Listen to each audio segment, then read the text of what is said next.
Fire के बीच जिस तरीके से हमला हुआ है, आगे इसका क्या असर होगा, इस पर हम लगातार चर्चा करेंगे। लेकिन आगे बढ़ते हुए बात कर लेते हैं प्रधानमंत्री नरेंद्र मोदी की, क्योंकि प्रधानमंत्री नरेंद्र मोदी विशेष संवाद इस वक्त युवाओं से बिहार में करते हुए नजर आ रहे हैं। Modern agriculture, electronics, banking, finance and insurance यानी BFSI, टूरिज्म एंड हॉस्पिटैलिटी जैसे 12 सेक्टर्स पर केंद्रित ये लैब्स बच्चों को पढ़ाई के साथ साथ 21वीं सदी के स्किल्स में भी सशक्त बनाएंगे, ताकि वो बन सके आत्मनिर्भर भारत के निर्माता।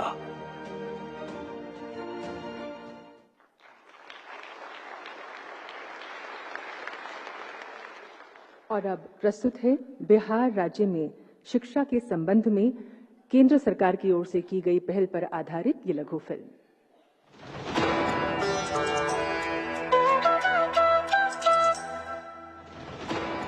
ज्ञान की भूमि बिहार, माननीय प्रधानमंत्री श्री नरेंद्र मोदी जी के मार्गदर्शन और माननीय मुख्यमंत्री नीतीश कुमार जी के नेतृत्व में सड़क, बिजली, शिक्षा, स्वास्थ्य और युवा सशक्तिकरण में विकास की नई ऊंचाइयां छुई हैं। केवल पिछले 5 सालों की बात करें तो 2020 से अब तक बिहार में युवाओं को 50 लाख रोजगार मिला है। यही नहीं, स्टूडेंट क्रेडिट कार्ड, निश्चय स्वयं सहायता भत्ता और कौशल विकास योजना द्वारा लाखों युवाओं की पढ़ाई और प्रशिक्षण को नए आयाम मिले हैं। सिर्फ 10 रुपए प्रति माह में बीटेक की पढ़ाई, हर जिले में नर्सिंग और पैरा मेडिकल कॉलेज, खिलाड़ियों के लिए मेडल लाओ, नौकरी पाओ और उद्यमिता के लिए मुख्यमंत्री उद्यमी योजना ने भी युवाओं को दी है नई दिशा। इसके अलावा बिहार में आने वाले वर्षों में 1 करोड़ नए रोजगार, औद्योगिक निवेश पैकेज 2025, महिलाओं को सरकारी नौकरी में 35% आरक्षण, सरकारी परीक्षा का शुल्क न्यूनतम, प्रतिज्ञा योजना से इंटर्नशिप और कौशल विश्वविद्यालय द्वारा युवाओं के सपनों को मजबूत आधार मिलेगा।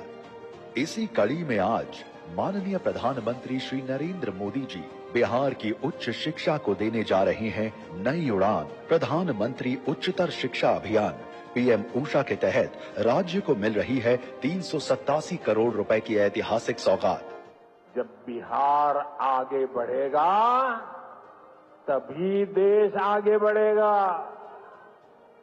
और बिहार तब आगे बढ़ेगा जब बिहार का युवा आगे बढ़ेगा।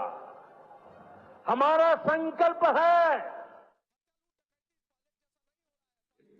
बिहार स्टूडेंट क्रेडिट कार्ड योजना, स्वयं सहायता भत्ता योजना, कुशल युवा कार्यक्रम चलाए गए, जिनका अब विस्तार किया जा रहा है। वर्ष 2020 में 7 निश्चय 2 के तहत युवाओं को 10 लाख सरकारी नौकरी और 10 लाख रोजगार देना तय किया गया, और अब तक 10 लाख नौकरी और 40 लाख रोजगार दे दिया गया है। सभी को मिलाकर के 50 लाख युवाओं को नौकरी और रोजगार दे दिया गया, और अब ये तय कर दिया गया है हम लोगों के द्वारा कि अगले 5 वर्षों में 1 करोड़ युवाओं को नौकरी रोजगार दिया जाएगा। आप सब जानते हैं कि पहले वाली सरकार ने कोई काम नहीं किया था। हम लोगों के पहले जो सरकार थी उसने कोई काम नहीं किया। और चलिए यहाँ रुकेंगे छोटे से ब्रेक के लिए। ब्रेक के बाद फौरन हाजिर होंगे कुछ और खबरों के साथ।